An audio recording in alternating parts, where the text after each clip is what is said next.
Alors, j'ai une amie qui me demande comment faire un effet de noir et blanc intéressant. Elle appelle ça un effet métallique, mais en fait, ce dont elle parle dans mes photos, c'est plus un effet de clarté qui est assez intense, qu'on peut faire dans Lightroom, mais qu'on peut faire aussi dans Camera Raw. Et donc, mon ami n'a pas Lightroom, donc je vais vous le montrer en même temps dans Camera Raw. Je prends une de mes photos, évidemment une photo RAW que je drague sur Photoshop, sur mon icône de Photoshop. Elle s'ouvre dans Camera Raw et là, c'est ici que la magie s'opère. Je remets mes réglages à zéro pour vous montrer. J'y vais vraiment de façon intense avec la clarté. Et je donne aussi un bon contraste à mon image. Et dans la netteté aussi, je vais venir donner un gain là, intéressant pour aller chercher de la netteté à mon image. Et là, je vais faire ouvrir l'image. Et dans Photoshop, j'obtiens une image couleur, mais évidemment qui est un peu contrastée et avec un effet de clarté intense, mais pour faire le noir et blanc que je veux faire, ça va être intéressant. Ici, je vais juste me faire un calque de réglage noir et blanc. Là, j'ai la possibilité de venir jouer avec mes différentes couches de couleurs. Dans ce cas-ci, vous y allez vraiment selon vos goûts. Une fois que c'est fait, vous refermez la fenêtre. Donc, vous avez un calque de réglage noir et blanc, mais qu'on peut décocher à tout moment. Donc, c'est pas destructif. Et une fois que ça c'est fait, moi j'aime bien par la suite dans mes noirs et blancs je fais un nouveau calque comme ça. Et là, je prends mon outil de sélection ovale avec environ 200 pixels de contour progressif.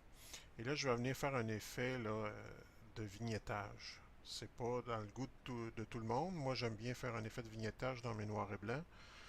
Une fois que ma sélection est faite comme ça, j'intervertis ma sélection. Et là, je la remplis tout simplement avec du noir. Je désélectionne. Évidemment, c'est trop intense, mais avec l'opacité du calque, on peut venir ici réduire un petit peu comme ça l'effet de vignettage. Alors, on peut voir sans vignettage, avec vignettage. Une fois que ça c'est fait, moi j'aime bien aller chercher un effet de netteté supplémentaire sur mon calque d'arrière-plan. Donc je le sélectionne, je le copie. Une fois qu'il est copié, ce que je vais faire, je m'assure qu'il est sélectionné, la copie est sélectionnée. Ensuite, je m'en vais dans Filtre et je vais faire Divers, passe haut. Et là, ça donne un drôle d'effet, mais vous allez voir tantôt, on va réussir à ramener ça à l'image originale. Donc, dans ce cas-ci, l'intensité, je la travaille à 1.4 parce que c'est une image à haute résolution, mais avec une image à plus basse résolution, il faudrait à ce moment-là réduire. Parce que l'effet final ne doit pas être aussi intense que ça. Il doit vraiment être assez subtil. Donc, dans ce cas-ci, je retourne à 1.4. Je clique sur OK. Et là, je reste sur mon calque, ma copie que je viens de travailler. Et ce que je vais faire, c'est que je vais aller dans les modes de fusion. Et là, je vais choisir lumière linéaire.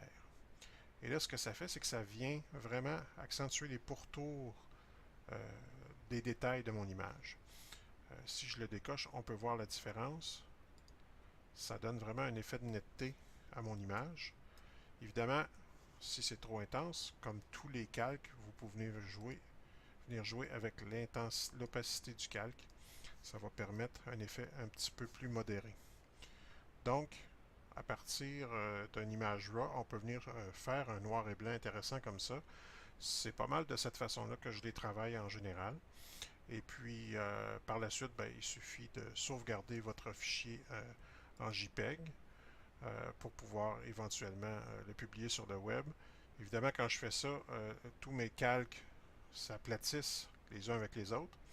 Mais si je sauvegarde mon fichier en PSD, je vais être en mesure de garder tous les réglages et de pouvoir y revenir un peu plus tard. Alors, bonne chance avec vos noirs et blancs.